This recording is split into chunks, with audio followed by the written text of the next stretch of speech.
आज जीव जगत अध्याय के अंतर्गत आप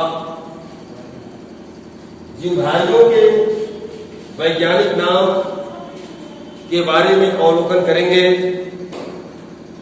जीवधारी बहुत से हैं, बहुत से पादप और जंतु हैं। एक साथ उनके वैज्ञानिक नामों का अवलोकन करना बहुत ही कठिन बात है। धीरे धीरे आप सभी विद्यार्थियों को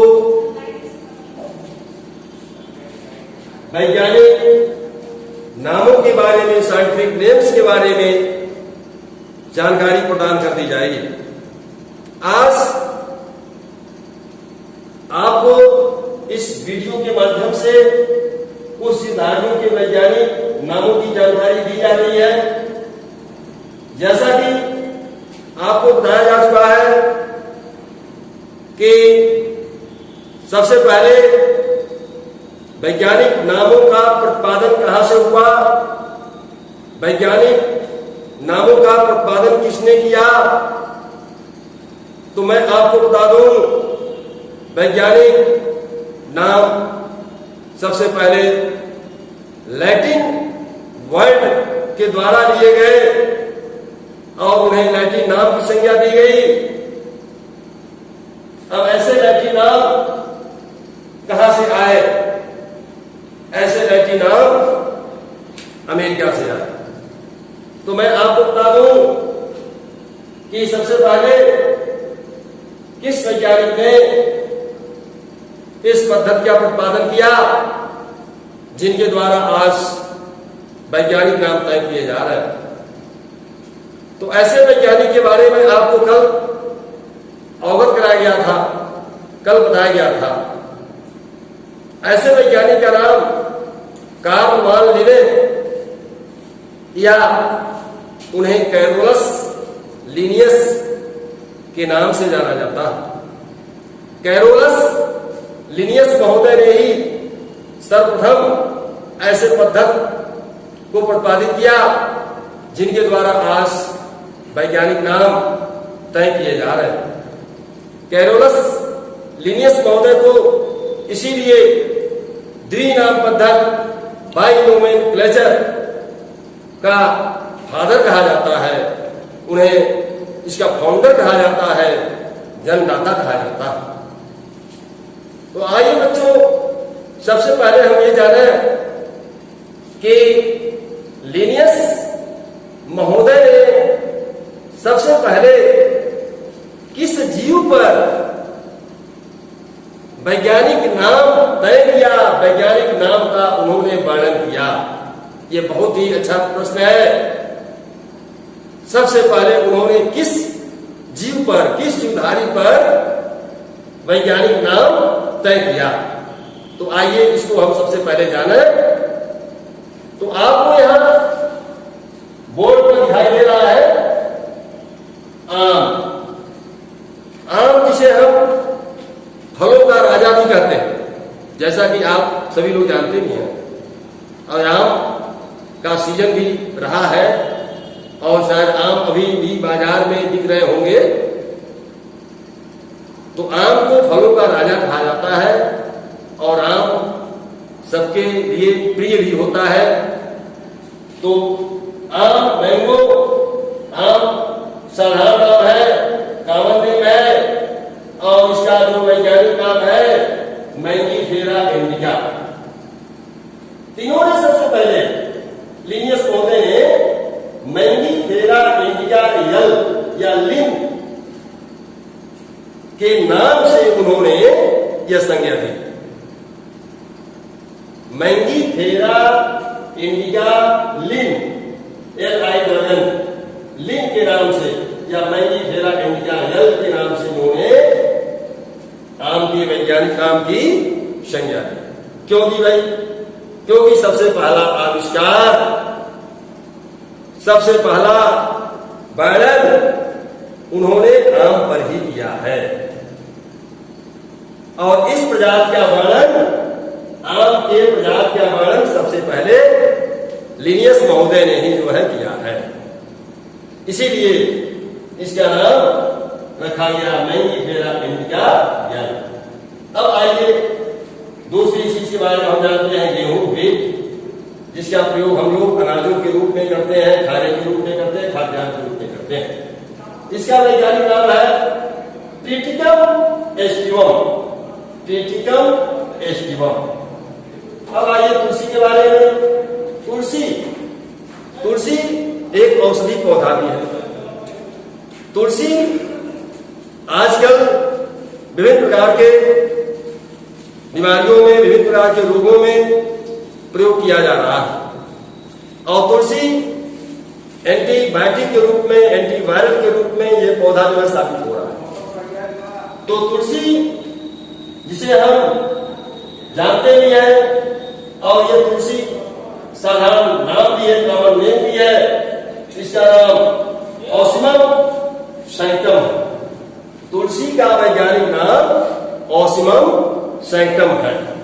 तो इसे अवश्य जानेंगे और अपने घरों में भी तुलसी के पत्तों का प्रयोग प्रतिदिन आप अवश्य ही करेंगे, चाहे गर्म पानी में करें, चाहे चाय में करें, या वैसे ही आप जो है 2, 4, 5 तुलसी के पत्तों को धुल करके अपने मुख में डालें और उसे बिल्कुल चबा करके मत खाएं, ऐसा उसे खाएं, जीभ पर रखें कि उसका रस, उसका अर्क धीरे धीरे आपके जीभ पर जाता रहे और जिसके द्वारा आपके लार के द्वारा आपके ग्रंथियों में जाता रहे। इससे आपको बहुत सारे लाभ मिलेंगे और तमाम बीमारियों से रक्षा भी होगी। तो ये रहा तुलसी का पौधा और तुलसी को कहते हैं ऑसिमम सैंक्टम। इसके बाद आप गुड़हल, गुड़हल का भी प्रयोग करते हैं, जिसे चाइना रोज कहा जाता है।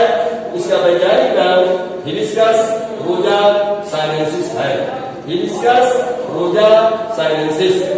सरसों, जिसे हम मस्टर्ड कहते हैं, अपने आने वाले दैनिक जीवन में हम सरसों का इस्तेमाल भी करते हैं। सरसों का ये वैज्ञानिक नाम, ये बॉटनिकल नाम, ये आपका ब्रेसिका कैम्पेस्टिस है, ब्रेसिका कैम्पेस्टिस। अब आइए मटर के बारे में जानते हैं। मटर का भी प्रयोग हम लोग करते हैं, ये हमारे खेतों में पैदा भी होता है। मटर जिसे हम पाइसम सटाइवम भी कहते हैं। इसका वैज्ञानिक नाम क्या है? वाक्य में पाइसम सटाइवम। अब आइए मानव के बारे में हम जाने। ह्यूमन, हम लोग मानव प्राणी हैं। हम लोग का जो वैज्ञानिक नाम है वो है होमो सैपियंस, होमो सैपियंस। अब आइए कुत्ता के बारे में, डॉग के बारे में जाने। कुत्ते का वैज्ञानिक नाम है कैनिस फेमेलियरिस, कैनिस फेमेलियरिस, कैनिस फेमेलियरिस कुत्ते का वैज्ञानिक नाम है। चीता, टाइगर के बारे में जाना। चीता का वैज्ञानिक नाम है पैंथेरा टाइग्रिस, पैंथेरा टाइग्रिस। अब आइए कबूतर के बारे में जाना। कबूतर का वैज्ञानिक नाम है कोलंबा लिबिया। क्या नाम है? कोलंबा लिबिया। ये याद होने वाला नाम है, इसे आप लोग याद भी कर लेंगे। अब आइए घरेलू मक्खी, हाउस फ्लाई। घरेलू मक्खी देख रहे हैं आप लोग कितना परेशान करती हैं। घरेलू मक्खी जो है घरों में उड़ती हैं, भोजन पर बैठती हैं, जल पर बैठती हैं, हमारे शरीर पर बैठती हैं, पशुओं की त्वचा पर बैठती हैं और ये सब कितना परेशान करती हैं। तो घरेलू मक्खी से बचना भी जरूरी है, अपने भोजन और जल को बचाना भी जरूरी है, उसका संरक्षण भी जरूरी है। तो आइए घरेलू मक्खी का वैज्ञानिक नाम हम जाना। इसका नाम है मस्का डोमेस्टिका, मस्का डोमेस्टिका। अब आइए यहाँ पर जो है कुछ और वैज्ञानिक नाम है, जैसे केचुआ। केचुआ को हम कहते हैं अर्थवर्म। केचुआ किसानों का मित्र भी है। आप लोग जानते हैं जिस खेत में केचुए रहते हैं उस खेत की मिट्टी बहुत अधिक उपजाऊ हो जाती है, फर्टाइल हो जाती है, फसल भी अधिक उपजाऊ हो जाती है, अधिक फसल भी पैदा होता है। तो केचुए का वैज्ञानिक नाम है फेरेटिमा पोस्थुमा। क्या नाम है? फेरेटिमा पोस्थुमा। अब आइए हम जाने काकरोच के बारे में। इंटर के छात्रों के लिए यह प्रैक्टिकल का भी एक प्राणी है काकरोच।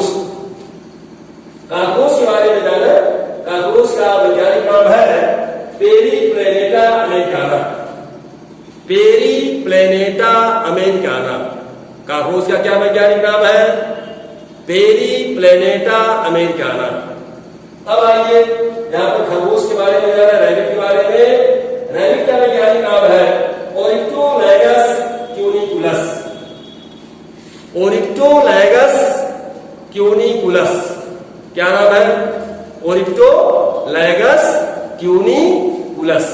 अब आइए वैज्ञानिक नाम हम जाने चूहा के बारे में। चूहे जो आपके घरों में बहुत परेशान करते हैं, अनाजों को खाते हैं, कपड़े को काटते हैं और इस तरह से आपको जो है बहुत परेशान कर देते हैं, आप उससे चूहों से परेशान हो जाते हैं। तो चूहे का वैज्ञानिक नाम क्या है? बहुत आसान है बच्चों, इसका वैज्ञानिक नाम है रैटिस रैटिस। रैटिस रैटिस, ये चूहे का वैज्ञानिक नाम है। तो आज यहाँ पर कुछ वैज्ञानिक जीवधारियों के वैज्ञानिक नामों के बारे में आपको जानकारी दी गई। अभी बहुत सारे वैज्ञानिक नाम हैं जिन्हें इतने कम समय में बता पाना बहुत ही मुश्किल है। और अब जो है इसके बाद वर्गीकरण विज्ञान। वर्गीकरण विज्ञान एवं वर्गीकरण पद्धति, टैक्सोनॉमी एंड सिस्टेमेटिक्स। तो वर्गीकरण विज्ञान क्या है? वर्गीकरण विज्ञान, पहले तो हम ये समझें वर्गीकरण का महत्व क्या है। ये मैं कल बताया था कि वास्तव में जो है वर्गीकरण का ये बहुत बड़ा जो है महत्व है। और ये वर्गीकरण से हमें बहुत सारे लाभ भी हैं। और ये वर्गीकरण से जो है जैसे हमें उस जीवधारी के बारे में पूर्ण जानकारी भी मिल जाती है। और वर्गीकरण करने से जीवधारियों के अध्ययन में जो है हमें सुगमता और सरलता हो जाती है। बहुत सारे हमें जो है वर्गीकरण से लाभ हैं। जीवधारियों का अवलोकन भी वर्गीकरण के माध्यम से ही जो है किया जाता है। इससे हमें एक पहचान मिलती है, तो ये भी एक जो है लाभ है। तो इस तरह से जो है वर्गीकरण वास्तव में जो है जीवधारियों का अवलोकन और निर्धारण करने में महत्वपूर्ण साबित होता है। तो वर्गीकरण विज्ञान क्या है? वर्गीकरण विज्ञान जिसे कहते हैं टैक्सोनॉमी, टैक्सोनॉमी कहते हैं। टैक्सोनॉमी जो शब्द है वह टैक्सोनॉमी शब्द जो है दो शब्दों से मिलकर बना है। टैक्सिस, वैसे तो हम कहेंगे टैक्सो और दूसरा कहेंगे नॉमी, लेकिन ये शब्द गलत है। ये टैक्सिस, टैक्सिस और दूसरा शब्द है नुमास। टैक्सिस और नुमास शब्दों से मिलकर के टैक्सोनॉमी शब्द का निर्माण हुआ है। टैक्सिस शब्द का अर्थ है क्रमबद्ध व्यवस्थापन, क्रमबद्ध व्यवस्थापन। और नुमास शब्द का अर्थ है ला। ला मीन्स होता है क्या? नियम। अर्थात क्रमबद्ध रूप से यदि हम किसी भी जीवधारी को व्यवस्थित करते हैं तो वही जो है टैक्सोनॉमी है। तो टैक्सोनॉमी में सबसे पहले ये वास्तव में जो है किस वैज्ञानिक ने ये जीवों का वर्गीकरण किया,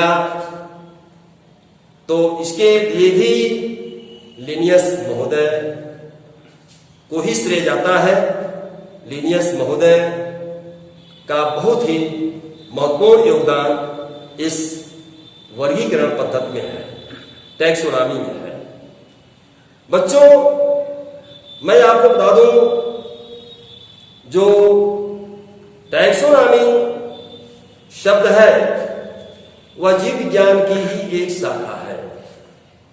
जीव विज्ञान की वह शाखा जिसमें जीवों की पहचान, आइडेंटिफिकेशन, नामकरण, नोमेनक्लेचर व क्लासिफिकेशन का अध्ययन किया जाता है। उसे क्या कहते हैं? वर्गीकी कहा जाता है। तो हम कह सकते हैं कि study of study of identification of livings, nomenclature and classification of livings is called taxonomy. ये टैक्सोनॉमी की परिभाषा आपका इंग्लिश में भी हो गया। तो इस तरह से जो है सरल शब्दों में हम कह सकते हैं कि वास्तव में वर्गीकरण की प्रक्रिया ही वर्गीय है। वर्गीकरण की प्रक्रिया ही वर्गीय है। जीवों के गुणों का निर्धारण, पहचान, नामकरण व वर्गीकरण जैसी प्रक्रियाओं का अध्ययन वर्गीय के अंतर्गत किया जाता है। तो इस तरह से जो है वर्गीकरण विज्ञान का आधार वर्गीय है, इसे कहते हैं टैक्सोनॉमी। वर्गीकरण पद्धति जिसे हम कहते हैं सिस्टमैटिक्स। सिस्टमैटिक्स शब्द लैटिन शब्द सिस्टेमा से बना है, सिस्टेमा से व्युत्पन्न है, जिसका शाब्दिक अर्थ है जीवों को क्रमबद्ध रूप से व्यवस्थित करना। जीवों को क्रमबद्ध रूप से व्यवस्थित करना, यही वर्गीकरण है। जीवों को क्रमबद्ध रूप से जब हम व्यवस्थित कर देंगे तो हमें उन जीवों के बारे में अध्ययन करना आसान हो जाएगा। सिस्टमैटिक्स को जीवों की विविधता के विज्ञान के रूप में परिभाषित किया जाता है। इस विषय का विशेषज्ञ तुलनात्मक अध्ययन द्वारा, कंपैरेटिव स्टडी द्वारा वर्गीकरण के प्रत्येक स्तर पर प्रत्येक प्रजाति या प्रजाति समूहों के गुणों का अध्ययन और निर्धारण करता है। तो इस तरह से सिस्टमैटिक्स शब्द जो है सिस्टेमा से बना है।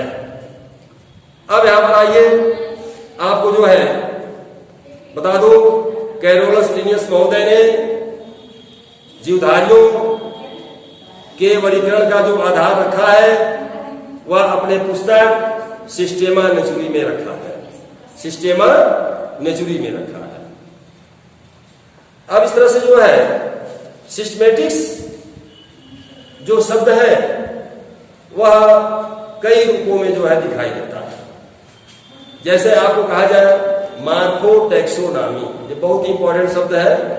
मार्फोटैक्सोनॉमी जैसे जीवों के संरचनात्मक यानी आकार की लक्षणों पर आधारित जो अध्ययन किया जाता है उसे मार्फोटैक्सोनॉमी कहा जाता है। साइटोटैक्सोनॉमी क्या है? कोशिका विज्ञान पर आधारित, कोशिका विज्ञान पर आधारित वर्गीय क्या कहलाती है? साइटोटैक्सोनॉमी। साइटोटैक्सोनॉमी, साइटो का अर्थ हुआ किसे? सेल से, कोशिकाओं पर आधारित। संख्यात्मक वर्गीय क्या है? इस वर्गीय में जीवों के सभी गुणों का या गुणों को बराबर महत्व दिया गया है, इक्विटी प्रदान की गई है। इस तरह से इस वर्गीय को हम संख्यात्मक वर्गीय कहते हैं। इसी तरह से आपका ये कीमोटैक्सोनॉमी है। कीमोटैक्सोनॉमी, अब कीमोटैक्सोनॉमी क्या है? जैसे जीवों के रासायनिक घटकों के बारे में, जीवों के रासायनिक घटकों के आधार पर क्रिया वर्गीकरण, क्रिया वर्गीकरण कीमोटैक्सोनॉमी कहलाता है। कीमोटैक्सोनॉमी कहलाता है। अब इसी के आधार पर जो है एक एक्सपेरिमेंटल टैक्सोनॉमी है, यानी प्रयोगों के आधार पर, यानी यहां जो है वर्गीकरण की इस पद्धति में प्रयोगों के आधार पर जीवों में तुलनात्मक, जीवों का तुलनात्मक अध्ययन किया जाता है। तो तो इस तरह से जो है एक क्लैडिस्टिक टेक्सोनॉमी है, यह वर्गीकरण पद्धति जीवों के जात वृत्तीय संबंधों पर आधारित है, जात वृत्तीय संबंधों पर आधारित है। इस तरह से यह सिस्टमेटिक के कई रूप हैं और इनको आपको जो है समझाया गया और आज यहीं पर यह बिंदु जो है समाप्त किया जाता है।